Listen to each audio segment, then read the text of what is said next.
inspection, what's a way for them to maybe check to see if they're functional? Literally just crank open them up, up? check the locks, make sure they seal them. Now, a lot of windows over time, the locks won't actually even lock anymore. That the windows sashes don't even match up, and the mechanisms aren't working anymore. So I mean, if a lot of those issues aren't taking place, or the windows aren't performing properly, you know immediately that's going to be an expense going into it. So you got to look at those things first and foremost. Well, you know, and I was going to say too, I run around with a lot of buyers, and nowadays we're seeing a lot of the quote flipped houses that are out there.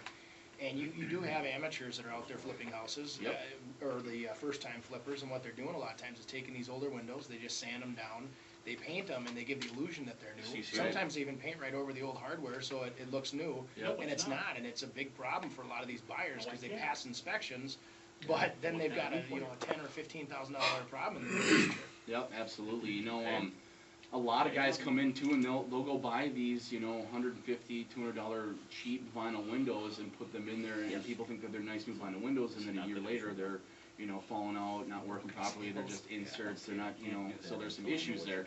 But you know, one way to tell is with vinyl windows, you know, really thin, small frames.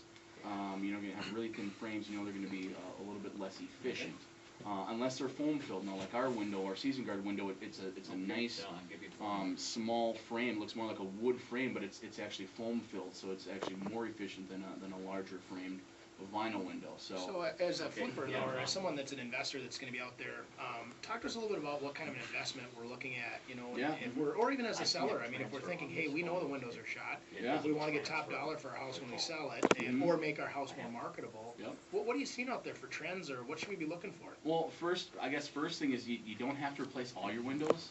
And you know, that's a big misconception with homeowners when they think they got to replace windows, they got to replace a whole house. And when you're replacing, you know, 10, 15, 20 windows, it can get fairly expensive. But most people, if you look at the areas where you're going to be, you know, you need to be comfort. So bedrooms, living rooms, and kitchen areas where you're going to spend most of your time. Look at those areas first. Take care of those, because that's what really people are going to pay more attention to.